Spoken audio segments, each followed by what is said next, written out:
This week was pretty fucking tough.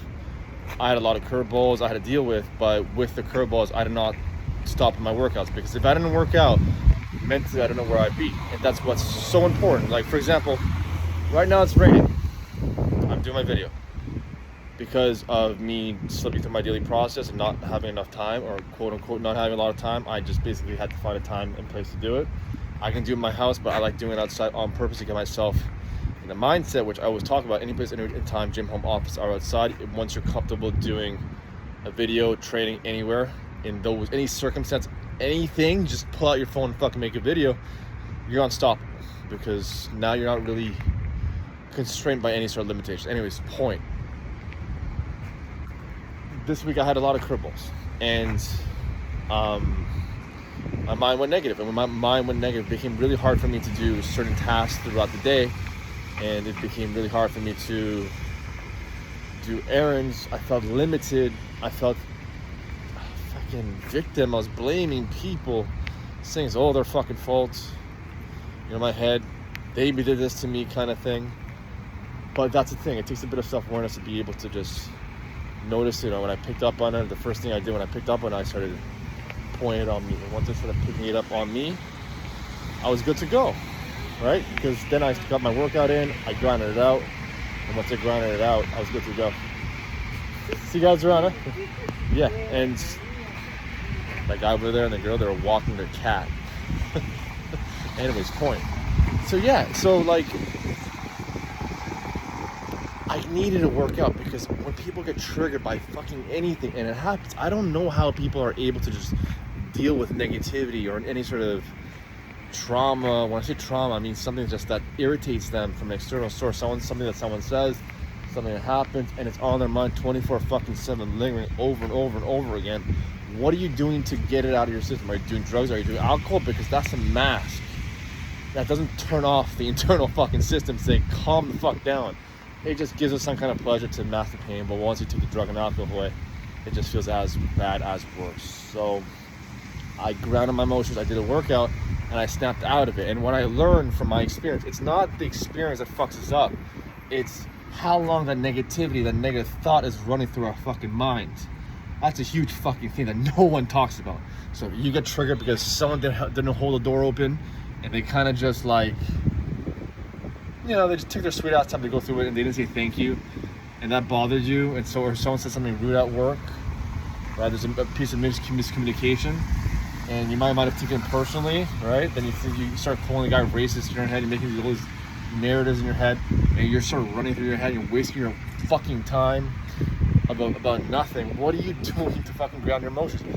Because I had negativity running through my system over the past weekend, I grounded it through a workout, and I became super grateful, because once we ground our emotions, and this is what's so fucked up and no one talks about, once we ground our emotions after a hard ass workout, we level the fuck up. Because after a hard ass workout, what happens is we have to put so much energy and effort to get it out of our system. When we eat the right amount of foods after that fight, quote unquote, now we level the fuck up, because now we're growing stronger.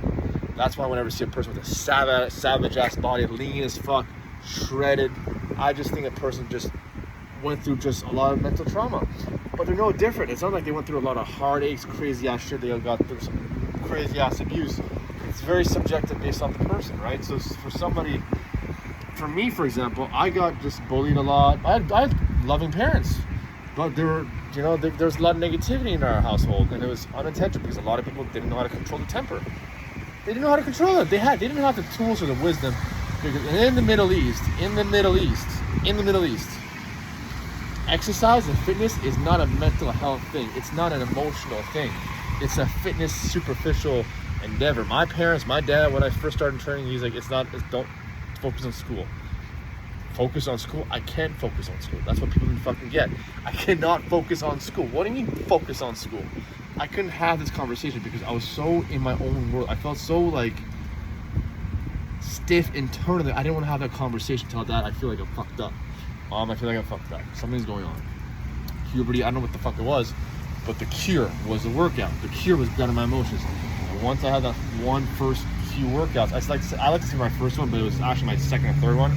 My first one, I walked out of the gym. I didn't know what the fuck I was doing.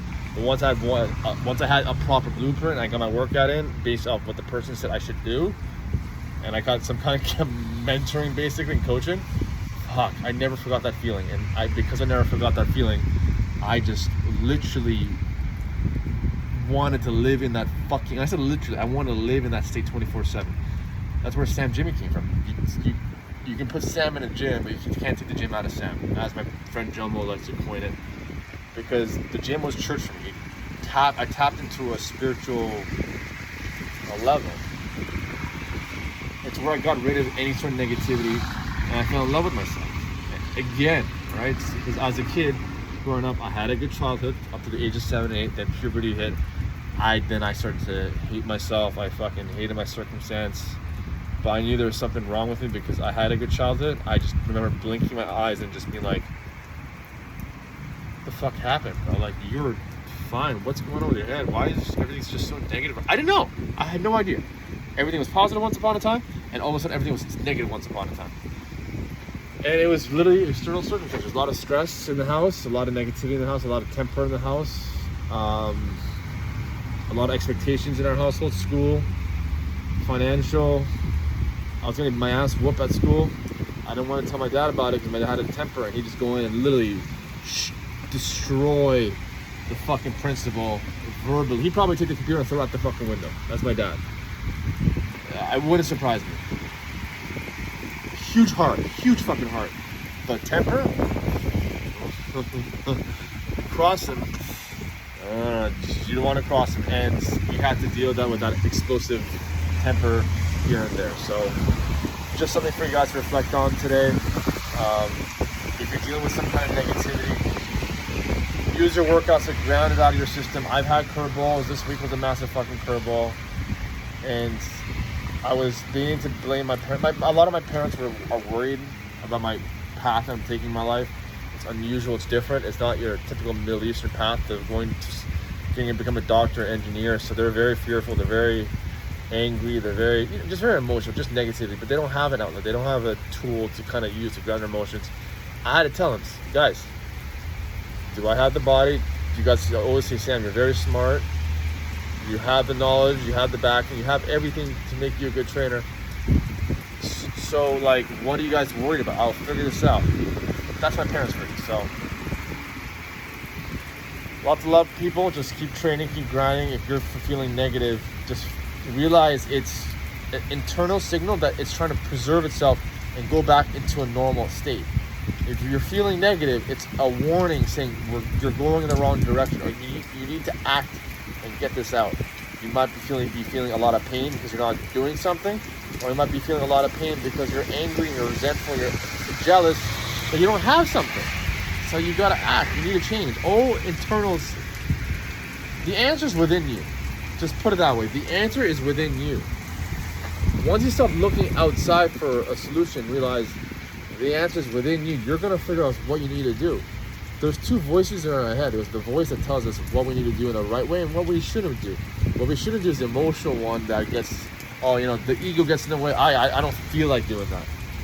The right one is when options arise in your head, that voice that just pops up and it's giving you, I can do this, this, or this. But another voice comes in and says, fuck that, I don't want to do it right now, I don't feel like doing it right now, or that's not for me. That voice is a negative voice. After a hard-ass workout, after you become super grateful, after you become stronger, faster, once you ground your emotion, you're literally just happy to be alive. Like, for example, if you went for a run, right now I'm dry as fuck, but if I was pissed off, angry, I'd go on a run like this in this weather, I'd be so soaked, I'd be just so happy to just be fucking alive, regardless of the time, whatever the circumstance is. Once you do that, that's when you know you're super grateful. That state, you're gonna get the answer. That high level of just positive euphoria, when there's no negativity running in our system, you have the true answer in terms of where you need to go. That's why the workouts are more than workouts. That's why it's more than a superficial pathway. Your answer to my answer to a lot of my life problems and solutions, I go inside. That's what has worked for me. When I slipped in my process, she's rollerblading. Anyways, when I slipped in my process in my life because I got addicted to marijuana and drugs that was clouding up my vision, it became really hard for me to navigate through my life. And when I cut out all the drugs, and I went back to the process that I know, but instead of working at midday, I started working first thing in the morning and eating clean. And all I do is, in that positive state, I try to help everybody around me, because if I'm happy, if Sam Zangu is happy, and I start helping other people around me and they're happy, my interaction with them is positive, and I'm happy, I'm positive within me. If I'm positive within me and my interaction with other people is positive, my surroundings is positive. It doesn't matter if the clothes, the shoes, the house, those are important, those are cool, but we're all energy. So the interaction with our internal dialogue and with relationships with other people, if those are happy, everything else is amplified.